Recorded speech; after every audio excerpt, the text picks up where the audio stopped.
Okay, I will speak in French. Because, in heaven, this is the language that we'll speak. Remember, need to learn a little bit more. Yeah. Ok, je m'appelle Louis Jimenez. J'ai 53 ans. J'étais capitaine d'une équipe de soccer, de football, soccer européen. Et je pensais en faire ma vie, ma profession. Quand Jésus-Christ est venu dans ma vie, il a tout changé et m'a donné une véritable destinée pour jouer dans l'équipe qui gagne tout le temps, l'équipe de Jésus. On gagne tout le temps avec Jésus.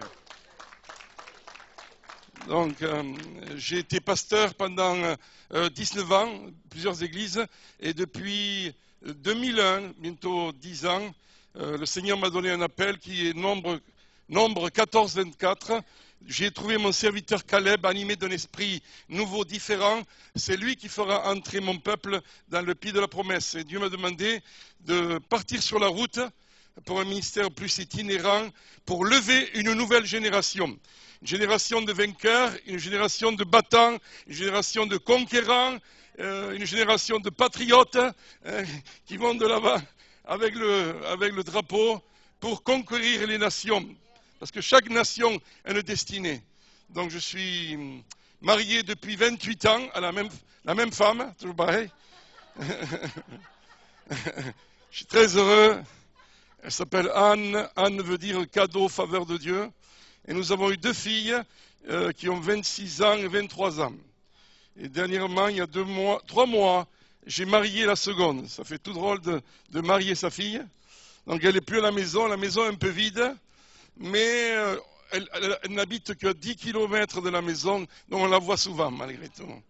Mais c'est une joie de servir Jésus et de pouvoir venir ici à Destiny chaque fois. Il y a une belle ambiance d'amour et de présence de Dieu. Donc je veux remercier vos pasteurs de me permettre de venir. Merci Destiny. Le dernier message que Dieu m'a donné est celui-ci, 2011, la transition. Qui aimerait avoir la transition? C'est elle qui a levé le premier. Donc. Les premiers, venez. Voilà. J'ai quelque temps de cela, j'ai fait des DVD, la génération des fils de Sadoc se lève, Ézéchiel 44. Il y a une nouvelle génération qui se lève. Les fils d'Élie et les fils de Sadoc, les justes. Qui veut faire partie de la génération? Regardez, il faut que je le donne à un jeune là ce matin. You want it? You know French? Okay, you know French? You will invite her and you'll be the translator for us. Okay. Hard work, eh? Okay. Okay, votre pasteur, where is David? David, where is David? David, this is for you. I brought from my country special. It's not spiritual, it's material. C'est de très bon. C'est du nougat fait en France. You will like it. Yes. Voilà, je suis très heureux d'être là. Donc, on va aller vite dans le sujet. J'aimerais vous parler ce matin d'un mot, un mot que j'appelle succès. Success, c'est pareil en anglais. Éxito para los españoles. Succès. La Bible dit dans le psaume 118, verset 25. 118, 25. Éternel, accorde le salut. Éternel, donne le succès. Donc si ce matin je fais cette prière, elle est vraiment biblique. Éternel, accorde-moi ton succès. Et vous savez que le succès dans notre monde a différentes définitions. Avoir du succès, c'est avoir un compte en banque bien rempli, c'est avoir 2-3 voitures, c'est avoir des maisons, beaucoup de maisons à la campagne, avoir des vacances sur la côte d'Azur. Ça, c'est un homme de succès. Si vous pouvez le faire, tant mieux. Mais je vais vous montrer ce matin par rapport à la Bible qu'avoir du succès, selon Dieu, c'est un petit peu différent. C'est plus que des possessions, c'est plus que des acquisitions, des signes extérieurs de richesse. Le succès, selon Dieu, a une autre réalité. Donc j'aimerais prendre ce matin les lettres qui composent le mot succès, S, U, C, C, E, S. And the last one, it's for you. It's you can put dollars if you want, just. But in French, we don't put the last one, okay? Succès en français, okay? No problem. We forgive you. Remember, learn the French for the heaven. Okay. Okay. Premier S, soif de Dieu. Dis-moi soif de Dieu. Soif, soif, soif. Soif de Dieu. Si tu veux avoir du succès, il faut que tu aies soif. Une véritable soif du Dieu vivant et vrai. La Bible le dit dans le psaume 63. La Bible dit ceci. Psaume 63. Le psalmiste va dire ceci. Oh, yeah, very good. You're great, my friend. You are very quick people. I like this personality. 63:1. Oh Dieu, tu es mon Dieu, je te cherche. Mon âme a soif de toi, mon corps soupire après toi, dans une terre aride, desséchée, sans eau. Ainsi je te contemple dans le sanctuaire pour voir la puissance et ta gloire. Mes amis, il faut que notre soif de Dieu soit de plus en plus intense. Il faut que notre soif de Dieu soit vraiment un désir profond de nos entrailles. Vous savez, parfois, j'étais allé dans des déserts, des petits déserts, pas des grands déserts, hein. Et on avait oublié de prendre une bouteille d'eau. Et on a fait quelques heures. Au bout de quelques temps, les lèvres se gerçaient et il nous tardait d'arriver au point. Il devait y avoir un oasis avec des sources d'eau. Et on a couru. Et quand on a vu les temps, on s'est tous jetés dans l'eau. On avait soif. Il faut que dans notre marche chrétienne, il y ait une intensité, une soif qui nous tenaille, qu'on a réellement faim et soif de connaître celui qui nous a tant aimés. Donc j'aimerais vous dire, soif d'intimité, soif de pratiquer sa présence, soif du premier amour, soif de la vérité qui nous rend libres, soif de son royaume se manifester avec puissance, soif de son amour me saturer entièrement, soif du donateur et pas seulement des dons, soif de restauration, soif d'une intervention, soif de la réalité de Christ parmi nous. Et il nous faut avoir soif de Dieu. Je ne sais pas quelle est votre soif ce matin. Soif d'une nouvelle conférence, soif d'une nouvelle Saint-Valentine's, soif d'un nouvel orateur, soif d'un nouveau prophète, soif d'un nouvel ami, soif de qui et de quoi avons-nous une soif intense, ce vide au plus profond de toi que tu aimerais combler? Quelle est ta soif aujourd'hui? Soif. Soif. T'as soif? Ok. Non. Je me l'entends. Elle a soif. Mes frères et mes sœurs, je vais vous poser 5 questions qui vont nous prouver les uns aux autres si réellement nous avons rétrogradé dans notre soif pour Dieu, rétrogradé dans notre faim pour le royaume de Dieu. Première question, est-ce que ma dévotion personnelle vis-à-vis de Jésus a-t-elle diminué? D'accord? Si j'ai soif de Dieu, si ma soif est continuelle, ma soif, ma vie n'a pas diminué, ma dévotion. Seconde question, est-ce que ma satisfaction personnelle en Dieu aussi a diminué? Il y a des gens qui sont chrétiens depuis longtemps et qui marchent, viennent à l'église, mais leur satisfaction personnelle n'est plus dans chercher en premier lieu le royaume de Dieu et sa justice. Elle est dans d'autres royaumes, dans d'autres priorités, dans d'autres futilités, dans d'autres vanités. Donc la soif a diminué. Troisième question, est-ce que ma passion pour le service de Dieu a-t-il diminué?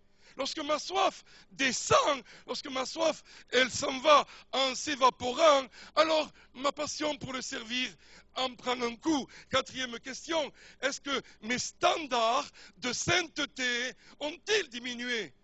Est-ce que je vis comme avant? Dans le premier amour, il y avait des choses qui étaient là, c'était Dieu, et moi je ne mettais pas le standard plus bas. Aujourd'hui, on accepte tout, et la crainte de Dieu s'en va, parce que notre soif a réellement diminué. Cinquième et dernière question, est-ce que mon autorité spirituelle a-t-elle diminué? Lorsqu'on a moins soif de Dieu et dans son royaume, notre autorité aussi en prend un coup. On ne peut plus chasser un démon, on ne peut plus guérir une migraine de quelqu'un. Pas ici, en France. Hein. Est-ce que vous comprenez? Il faut que nous retrouvions cette véritable soif. Soif de le rencontrer seul à face, seul de le rencontrer face à face, seul d'avoir notre montagne comme Moïse a eu. Dieu descendait, lui parlait, son visage rayonnait. Et Josué, le jeune assistant, lorsque Moïse descendait, la Bible dit, et Josué restait encore dans l'attente de la rencontre. Une génération qui a encore et encore plus soif de Dieu, qui n'est pas en train simplement d'avoir des temps de distraction, mais des temps de réelles rencontres. Soif, là où, dans la solitude avec Dieu, Dieu forge mon caractère, ou mon égoïsme, ou mon amertume, ou mes choses du passé sont en train d'être diminuées et même mises de côté pour simplement poursuivre avec joie la course que Christ a placée devant moi. Église, Destiny, que 2011 soit l'année où ta soif de Dieu arrive à un maximum. J'ai soif, j'ai plus soif, j'ai vraiment soif, comme une biche soupire près des courants d'eau. C'est ainsi que moi, j'ai soif, soif de toi. Et mes amis, si tu as cette soif-là, tu auras un autre S, c'est que tu auras une réelle satisfaction. Ta satisfaction va dépendre de ta soif. Et ta soif t'amènera à une totale satisfaction. Soif de sanctification. Encore un S. Soif, que Dieu nous donne cette soif. Seconde lettre, U. Une parole pour ta vie. Une parole. One word for your life. Una palabra para tu vida. One word. Une parole. Vous voulez que je vous donne des exemples bibliques? Le centurion romain, Seigneur, dis seulement une parole et mon serviteur sera guéri. Oui? Seigneur, sur ta parole, nous jetterons notre filet. Une parole, pas 1000 sermons, pas 1000 enseignements, pas 1000 séminaires. Une parole qui vient du cœur de Dieu, révélée au travers de l'Esprit, par le logos de Dieu, un réma de Dieu.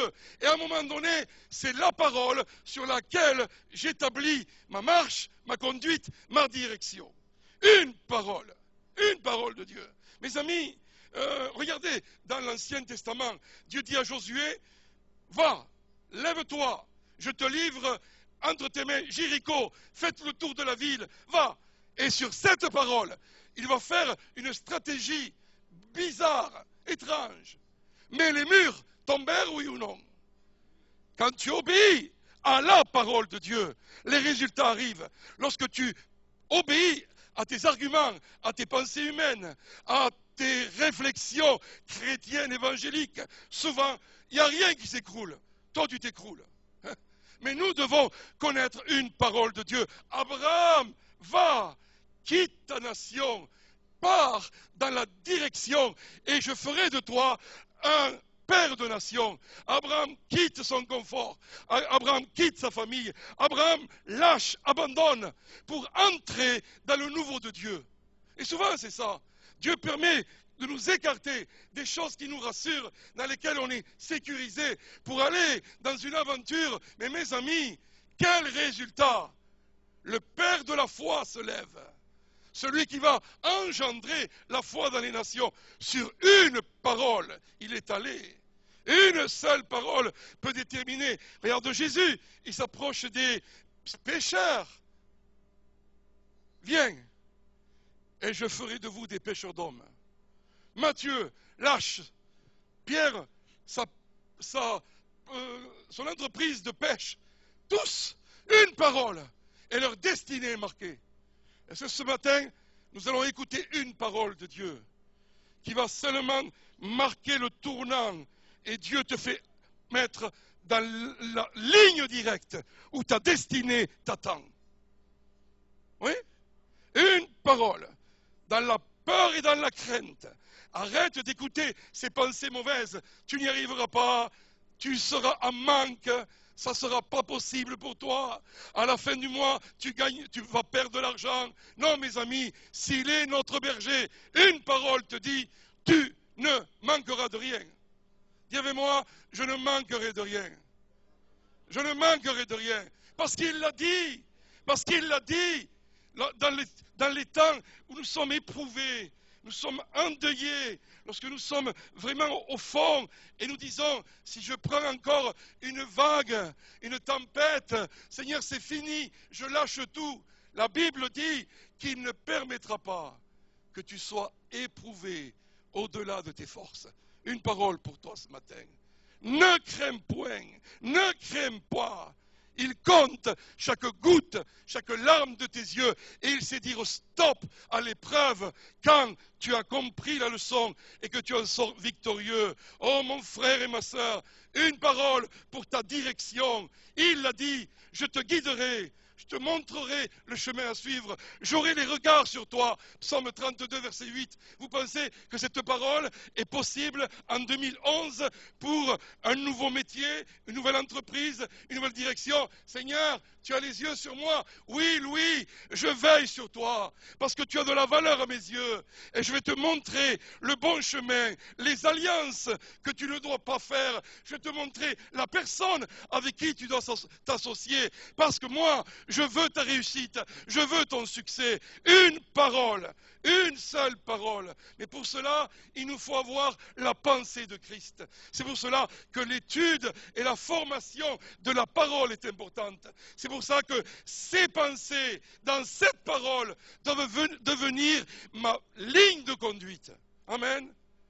Vos pensées ne sont pas mes pensées, vos voix ne sont pas mes voix. Dieu réforme mes pensées afin que j'aligne ma pensée humaine, rationnelle, résignée, fataliste, avec la tienne qui est remplie de succès pour ma vie. Oui, sur ta parole, je jetterai mon filet. Oui, Seigneur, dis seulement une parole.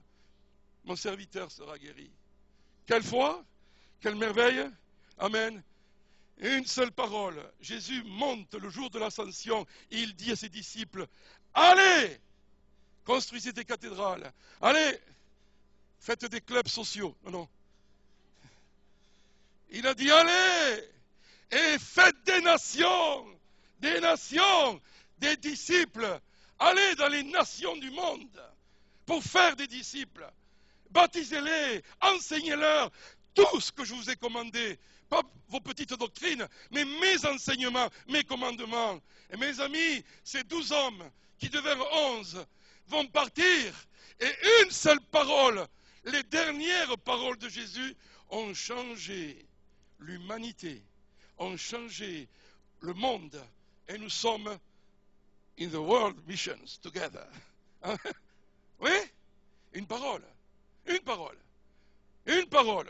qui a fait qu'un jour j'étais pasteur d'une église, bien payé, voiture, retraite, téléphone, des gens qui voyaient que j'allais être pasteur à vie, que j'allais marier leurs enfants et leurs petits-enfants.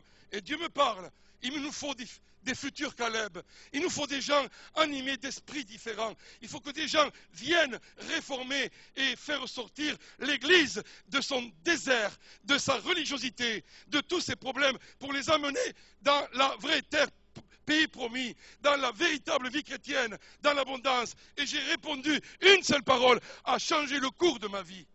Et c'est pour cela qu'on est ensemble. Une parole pour toi, c'est, le premier c'est consécration. Dis avec moi consécration. Si tu veux avoir du succès dans ta vie, il te faut non seulement une soif intense, il te faut recevoir une parole de Dieu, mais lorsque tu l'as, consacre-toi-y. Il faut s'y consacrer, il faut s'y tenir. Dans l'Ancien Testament, dans Exode 32, 29, il y avait des hommes qui étaient consacrés pour le service de Dieu. Aaron et ses fils, ils étaient oints d'huile et ils étaient mis à part pour le service. Il y avait même des objets, il y avait des bassines, il y avait des chandeliers, oints, et c'était comme les autres, mais ils étaient séparés pour Dieu. Mon frère et ma sœur, Dieu nous appelait à être consacrés pour lui. La Bible le dit dans Exode 32, 26. Consacrez-vous aujourd'hui à l'Éternel. Il y a un appel sur ta vie. Et nous l'avons chanté tout à l'heure. J'ai faim de toi, ma vie je te la donne, comme tu l'as donnée, tu m'as aimé le premier. Mais non seulement nous sommes habitués et nous aimons les chants, mais la consécration, elle est seulement lorsque ta vie est offerte comme un sacrifice vivant. Lorsque tout ce que je suis, tout ce que j'ai, tout ce que j'espère devenir, je l'ai mis sur l'autel et je lui ai dit, rien à moi, tout à toi. Tout ce que tu veux, quand tu veux, comme tu veux, oui Seigneur, je t'appartiens, ma vie t'est consacrée. Donc ça va plus qu'un chant, ça va plus qu'une réunion, c'est ma vie, 7 jours sur 7, elle est réellement dépendante de lui. Et là où il va, je vais. Là où il s'arrête, je m'arrête. Je suis dirigé par lui parce que ma vie, je suis en train d'écouter la voix du berger. Mes frères et mes sœurs, il nous faut un renouveau de consécration en 2011. Il faut que l'Église soit consacrée à nouveau en 2011. J'ai vu dans la ville où nous sommes, les témoins de Jéhovah, ils ont reçu un mot d'ordre pour évangéliser les villes et les quartiers, et j'ai jamais vu autant de personnes, deux par deux, passer partout, dans les places, on les voit, ils sont en train de déborder dans l'action. Alors c'est facile de les critiquer, ils travaillent pour le diable, mais l'armée de Dieu devrait se lever, comme dans le film Les Patriotes, et ensemble passer à l'action, consacrer nos vies. Une jeunesse débordante qui a un motif, une cause, même pour mourir, pour aller et se consacrer. On raconte l'histoire de David Livingstone, ce grand explorateur qui partit en Afrique pour découvrir les sources, la géographie des grands fleuves. Il a découvert le Zambèze et d'autres fleuves, mais dans chaque région où il passait, il prêchait l'évangile, il annonçait Jésus. Et des dizaines se sont convertis à Jésus-Christ. Et il y a 100 ans de cela, il a dit, un jour, quand vous passerez après moi, vous vous rappellerez de ce feu, de ces huttes, de ces maisons qui ont entendu parler de l'évangile. Vous vous rappellerez que certains ont donné leur vie pour cela. Et alors, réjouissez-vous de la moisson. Reinhard Monke a repris dernièrement les paroles de David Livingstone. Il a dit, ce que David a semé, ce qu'il avait dit il y a 100 ans, nous le récoltons aujourd'hui. En ce moment, par le ministère de cet homme, à peu près 10 millions d'Africains viennent à Christ chaque année. 10 millions. Parce que quelqu'un a semé. Un jour, de Londres, un télégramme a été envoyé à David en lui demandant, viens dans un mois, on va faire des grandes conférences, tu seras honoré, tu auras des honoraires, le voyage est payé dans un grand hôtel, et dis-nous tes découvertes. Et David ne répondait jamais au télégramme, il ne partait pas. À tel point qu'ils enverront un journaliste du nom de Stuart. Et Stuart est parti dans le pays où il semblait être, et pendant des journées et des journées entières, il a cherché David. Mais David était introuvable. Les gens lui disaient, hier, il était là-bas dans cette partie, il semblerait que là, en ce moment, il soit dans ce village. Et donc, il est allé, et quelqu'un lui a dit, il y a quelques heures, il est dans cette hutte-là. Donc, cet homme a entré dans la hutte, et là, il a vu un vieillard qui était agenouillé et courbé, mais sans vie. Et Stuart s'est approché de lui, et à un moment donné, Il a vu la tête penchée sur le lit et à côté il y avait son journal de bord. Voici les dernières paroles. Mon Jésus, mon Seigneur, mon Maître, mon tout, une fois de plus, je me consacre à toi. Une fois encore, je me donne à toi. Quelle que soit la longueur de ma vie, moi je me consacre à toi, je me donne à toi. Une vie entière, une vie qui a une passion, une vie qui est prête à tout donner, c'est ça qui est dans la valeur. C'est moi j'aime suivre les passionnés. Les gens tièdes, les gens qui n'ont pas d'envergure, les gens qui n'ont pas de projet d'avenir, les gens qui viennent à l'église parce que ça ne peut pas leur faire du mal ni du bien. Pas ici, hein, en France. Hein. C'est difficile. Mais un passionné, un Caleb, qui a 85 ans, demande à Josué sa montagne Hébron. Moi, je les suis. Moi, je pars avec eux. Il faut que l'Église retrouve la passion de la consécration.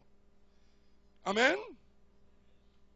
4 secondes C, constance. Dis avec moi constance. Constance.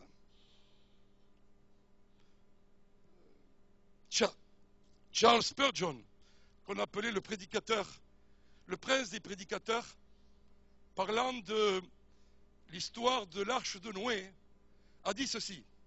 Il a fallu beaucoup de constance et de persévérance à l'escargot pour arriver et entrer dans l'arche.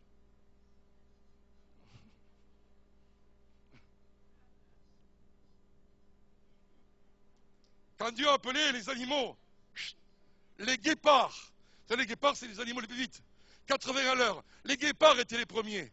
Ensuite, les antilopes. Ensuite, les plus costauds. Mais les escargots, ils ont pris quelques semaines, quelques mois, quelques années. Monsieur et madame escargot, chérie, le voyage est long, mais ça vaut le coup. Encore, on glisse, on glisse, on glisse. L'arche, oh, il est à 2 années de notre vue. Dans 2 ans, on y arrive, on y va. Oui, chérie, oui.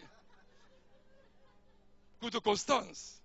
Et quand ils sont entrés, ils ont pénétré, le Seigneur a dit, si les escargots sont à l'intérieur, c'est fini, on ferme la porte. Ça, c'est ma version. Hein. Mais sûrement qu'ils étaient les derniers arrivés. Proverbe dira, l'essentiel, ce n'est pas le commencement d'une chose, mais c'est la fin d'une chose. Le problème, ce n'est pas comment tu commences 2011, c'est comment tu finis 2011. C'est comment tu vas décider d'achever la course avec Dieu. Ça, c'est très, très, très important. Il nous faut de la constance. Oh, je ne sais pas si vous avez vu dans la parole de Dieu, mais dans Osée au chapitre 11, verset 7, Osée 11, 7, Dieu dira, mon peuple souffre d'inconstance. Mon peuple manque, il est inconstant. Mon peuple, vous savez à quoi il ressemble, le peuple de Dieu? Aux montagnes russes. J'étais en Californie, on a voulu me faire plaisir et on m'a emmené au Disney World là-bas. Moi, je ne monte pas dans toutes les attractions parce que mon cœur rebondit et je veux garder mon cœur que pour ma femme. À un moment donné, on était sur une attraction pendant 100 mètres. C'était très calme, très plat, très plat. Vous pouvez même toucher l'eau avec vos mains. On était à Venise, amoureux. Hein. Mais tout d'un coup, il y a une montée énorme. Et là, vous êtes en danger. Vous dites, ça y est, là il y a autre chose. Mais la chose la plus surprenante, c'est qu'arrivé en haut de la montée, vous avez fait... Il y a une plongée, une descente, mais c'était pas fini. Et là, c'était les grands 8, les petits 5, ça. Et là, j'ai failli mourir 10 fois, 50 fois.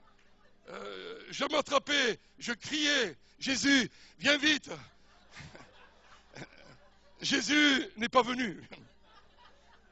Ça a duré 1 minute, il paraît. Moi, je peux vous dire, ça a duré 3 heures. Et quand à la fin De nouveau, on était sur le calme plat, touchant l'eau. J'ai dit, plus jamais, plus jamais. Never, never, never.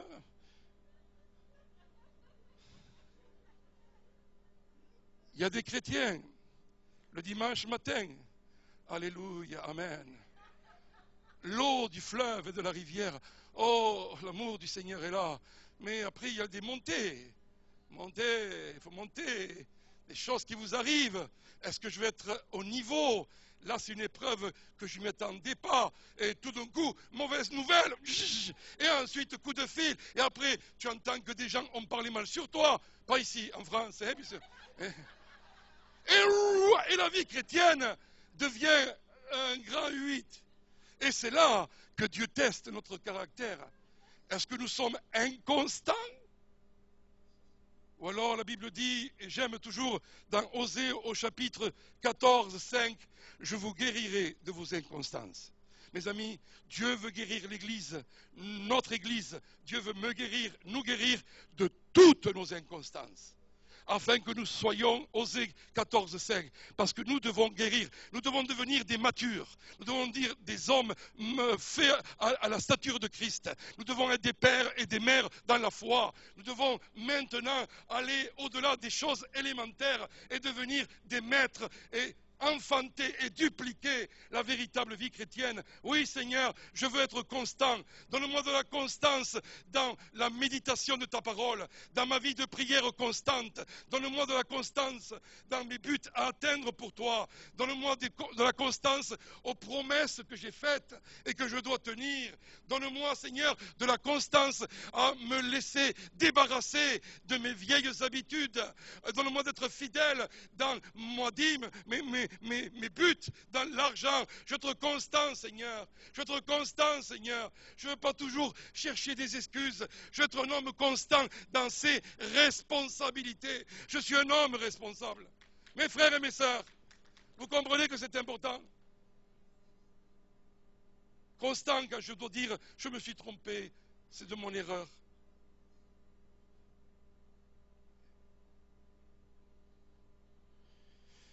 Il y eut un homme qui fit faillite à l'âge de 31 ans. Il fut battu aux élections législatives à 32 ans. Il fit faillite de nouveau à 34 ans. Il vit mourir sa petite amie à 35 ans. Il fit une dépression nerveuse à 36 ans. On arrête là parce que on était venus pour être optimistes et là on part tous. Il fut battu aux élections locales à 38 ans. Il fut battu aux élections du Congrès à 43 ans. Il se représente au Congrès à 46, il est encore battu. Il remet encore un coup à 48 ans, il est encore battu aux élections du Congrès. Alors il saute, il dit maintenant, je vais aux élections du Sénat. À 55 ans, il fut battu aux élections du Sénat. Il ne put s'inscrire aux élections de la vice-présidence à 56 ans. Il fut battu aux élections du Sénat à 58 ans. Mes amis, à l'âge de 60 ans, cet homme fut élu président des États-Unis. Cet homme s'appelle Abraham Lincoln. Si Abraham était là ce matin, c'est ce qu'il nous dirait? Les petits, les enfants, donnez encore un petit coup de rein, continuez. Nos petites épreuves légères, ce n'est pas grand-chose. Il vaut mieux persévérer, être constant, parce qu'en fin de course, ça paye. Ça paye, mes amis. Des fois, on a raté des victoires. Des fois, on a raté des percées parce qu'il fallait juste encore une percée. Juste un peu plus. Juste encore. Juste. Peut-être que tu es juste là et j'aimerais te pousser pour dire, vas-y. Come on. C'est prophétique. Amen. Mes frères, non. J'aimerais d'abord avoir une parole prophétique de confirmation. Des fois, on n'a pas la parole. Des fois, simplement, le Seigneur nous dit, si tu obéis, si tu m'aimes de tout mon cœur, je vais ouvrir une porte qu'aucun homme, qu'aucun de tes sentiments ne pourra fermer. Mes frères et mes sœurs, constance. Constance, ça paye. Les vainqueurs apprennent de leur échec. Ils recommencent. La Bible dira que c'est celui qui va persévérer jusqu'à la fin qui sera sauvé. Amen. On en est où là? On en est à eux. Élévation. Il y avait moi élévation. Élévation. Élève-toi. Élève-toi au niveau de tes pensées humaines. Élève-toi au niveau de ton potentiel réservé. Élève-toi au niveau de ta vision limitée. Il est temps de s'élever, de passer au-delà. Il est temps de voler dans un autre niveau. Il faut arrêter de ramper et toujours de se sous-estimer. Et de nous rappeler les 12 espions. Les 12 espions voient le même pays, le même résultat, le lait, le miel, les grenades, les figues, tout était prévu comme Dieu l'avait dit. Le seul problème, c'est qu'à un moment, ils perdent la réalité de la parole de Dieu et ils ne voient que les géants. Encore un géant, toujours des géants. Il n'y en avait que 3 ou 4, ils en ont vu 100 géants. Vous savez ? Des fois, en France, on a une région qui s'appelle Marseille. Marseille, ils exagèrent tout le temps. Ils disent, dans le port de Marseille, on n'a pas pu sortir parce qu'il y avait un poisson qui bouchait le port. Et le poisson, il était comme ça. C'était un requin. Après, quelqu'un dit, mais est-ce qu'il n'était pas plus... Non, il était plus petit. Et ce n'était pas le poisson qui bouchait. Le problème qui bouchait, c'était qu'ils avaient jeté beaucoup de déchets et tout empêchait de partir. Mais les gens exagèrent. On exagère. Pas ici. In France. Change ta façon de penser. Quand les gens te disent, oh, ma vie, c'est ce qui m'arrive. Je suis victime de mes circonstances. Non. Élève-toi. Je crée ce que Dieu m'a donné. J'amène à l'existence ce que Dieu m'a donné. Je suis en train de jouer pour gagner. Je joue pas. Il y a des gens qui jouent pour perdre. Moi, j'ai décidé de jouer pour gagner. Si vous voulez jouer pour perdre, allez dans l'église, le club des vaincus, le club des perdants. Hier je regardais la liste des noms des églises à Montréal. Des noms très étranges. L'église réparateur des brèches.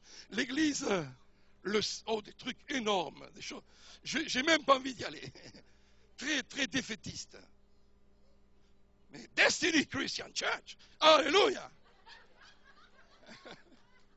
Moi, quand je vois ça, chaque fois que je vois, ça me fait envie. Proclamer, oui. Quoi? Le royaume de Dieu, oui. À chaque nation, oui. Avec quoi? Avec les armes de l'amour du Père, avec le règne du Fils et l'autorité de la présence de l'Esprit. Oui. Donnons envie que les gens sachent pourquoi ils viennent ici. Et élevons-les. La vision doit élever le peuple. Oui ou non? Alors ils reviennent vers Moïse. Papa Moïse, tu as une très belle vision. C'est formidable. Le pays, c'est comme tu l'as dit, c'est formidable. Mais Moïse, on n'y va pas. Non, Moïse.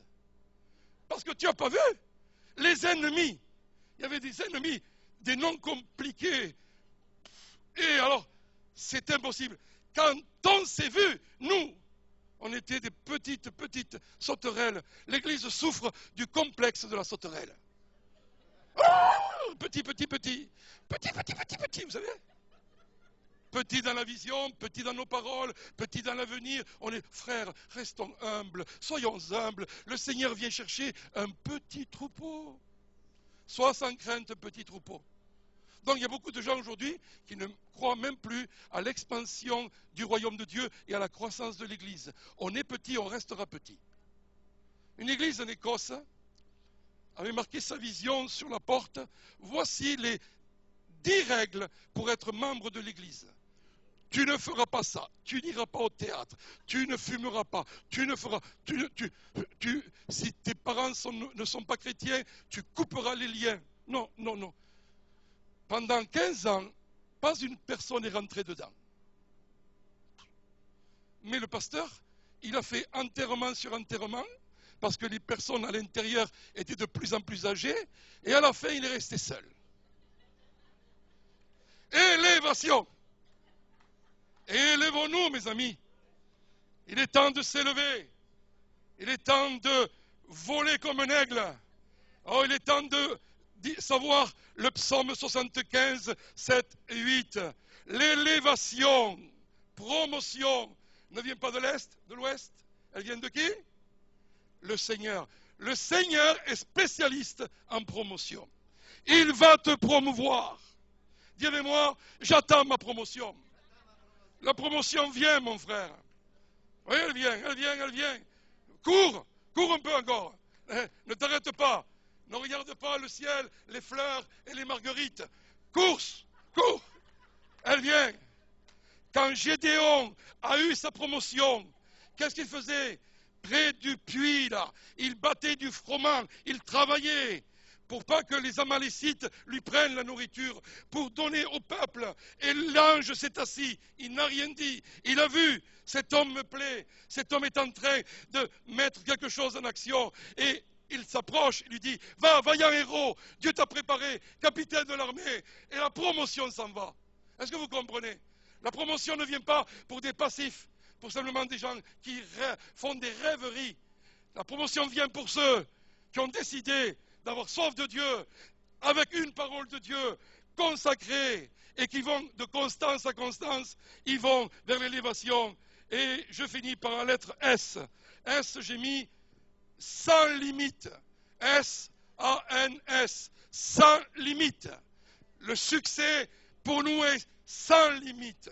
Et plus que 100, C-E-N-T. Plus, des centaines et des centaines. La meilleure chose dont je peux ce matin vous convaincre dans ce point, c'est la parole de Dieu. La parole de Dieu dit, rien n'est impossible à Dieu. Oui ou non? Donc on est sans limite, parce que Dieu est sans limite, mais tout est possible à celui qui croit. Dis avec moi, tout est possible à moi qui crois. Tout ce que vous demanderez au Père en mon nom, je vous l'accorderai. C'est de vous que ça parle. La prière agissante du juste a une grande efficacité. Marc 11, 24. Tout, dis avec moi tout.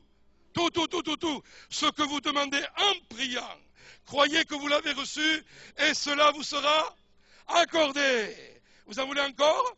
Tout ce qui est né de Dieu triomphe du monde. Et voici la victoire qui triomphe du monde. C'est quoi? Mes raisonnements, mes argumentations, mes accomplissements du passé, ma confiance dans l'homme. Non, ma foi peut changer mon monde. Ma foi peut transformer la morosité ambiante. Ma foi, elle perce dans les ténèbres. Voici l'assurance que nous avons auprès de lui. Si nous demandons quelque chose selon sa volonté, il nous écoute. Et nous savons que s'il nous écoute, quoi que ce soit que nous demandions, nous savons que nous le possédons et selon notre demande. 1 Jean 5,14. Mais face à la promesse de Dieu, Abraham ne douta point, pleinement convaincu de ceci, ce que Dieu a promis, il a aussi la puissance de l'accomplir.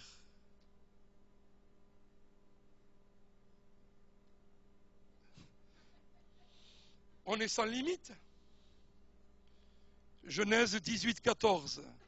Y a-t-il donc quelque chose que je sois incapable de réaliser? Y a-t-il quelque chose qui soit trop dur pour moi? Mes frères et mes sœurs, nous sommes un peuple sans limite. Tout est à nous, Christ est à nous. Vous ferez les mêmes œuvres que moi et même de plus grandes, a dit le Seigneur. 2011, c'est une année de succès. Parce que Dieu nous remet entre ses mains ces principes de la parole de Dieu. Et ça, je le crois, que tu peux, je peux, tout par Christ qui me fortifie. Je peux tout. Vos petits problèmes actuels, vos géants, changez de métier, devenez tueurs de géants un peu. Ne vous faites pas attraper. Commencez. Tueur de géants, c'est la nouvelle profession. Lorsque Caleb et Josué disent, oui, Moïse, ils ont raison, les géants sont là. Mais Dieu a dit, montons, prenons possession du pays, car nous y serons vainqueurs. Merci, c'est ma mission, j'y vais. Mais la Bible dit que les 10 autres se mirent en colère, ont décrié le pays. Vous savez pourquoi? C'est pas contre Moïse qu'ils en voulaient. C'est qu'ils étaient remplis de doutes et d'incrédulité. Ils pensaient, ils ne le disent pas, que Dieu n'était pas capable de leur donner le pays. Ils voulaient le prendre avec leur propre force. Mais Josué et Caleb, à cause de la majorité, ont dû tourner 40 ans avec eux dans le désert, jusqu'à ce qu'une génération entière est morte. Et ensuite, 40 ans plus tard, 40 ans d'expérience en plus, 40 ans de constance en plus. Donne-moi Hébron. 85 ans, le jeune Caleb prend Hébron. Et il doit tuer les géants qu'on aurait dû tuer 40 ans plus tôt. Tu les rencontres toujours, les géants. Si tu t'en occupes pas au départ, ils vont te retrouver là-bas.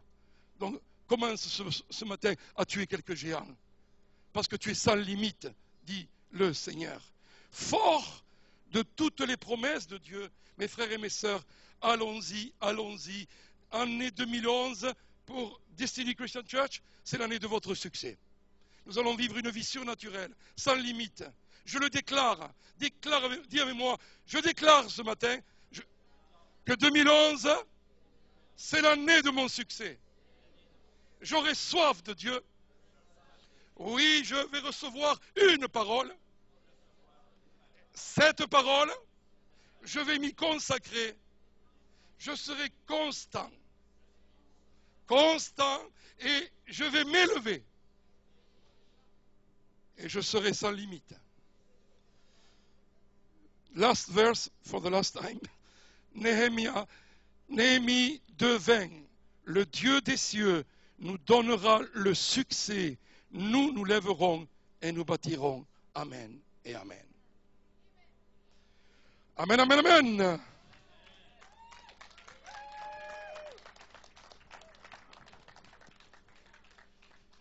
Can you stand up? Père, merci pour cette matinée. Père, merci pour ta grâce et ta parole. Je déclare pour cette église succès de Dieu. Je déclare pour cette église pas le succès à la mode des hommes, pas le succès à la mode évangélique, pas le succès comme les autres pensent que prospérité, argent, béni soit Dieu, nous aurons cela en plus. Mais notre succès dépendra de notre soif de toi, de notre recherche profonde de toi, de vivre dans le lieu très saint.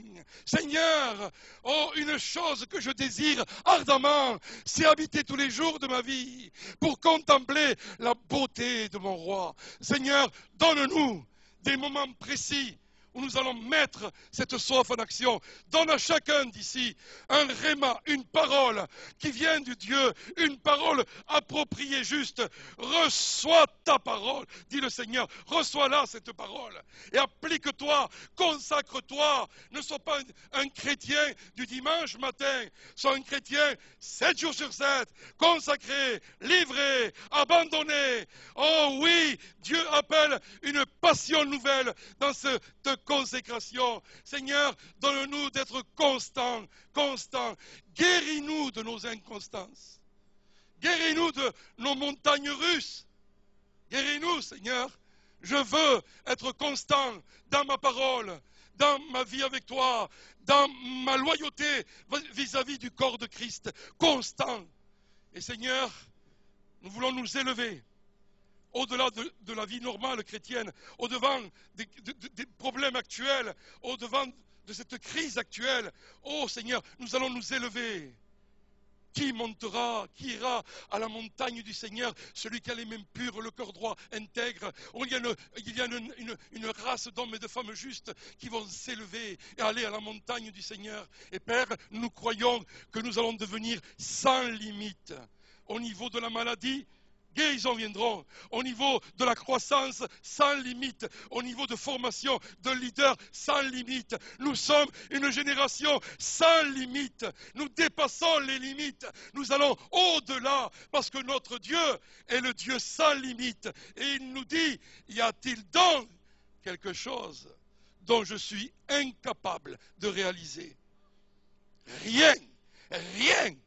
Donc, Seigneur, ce matin, nous avançons avec toi. Merci pour le miraculeux, merci pour le surnaturel. 2011, année bénie de succès pour Destiny Christian Church. In the name of Jesus, en el nombre de Jesús, et dans le nom de Jésus, amen, amen.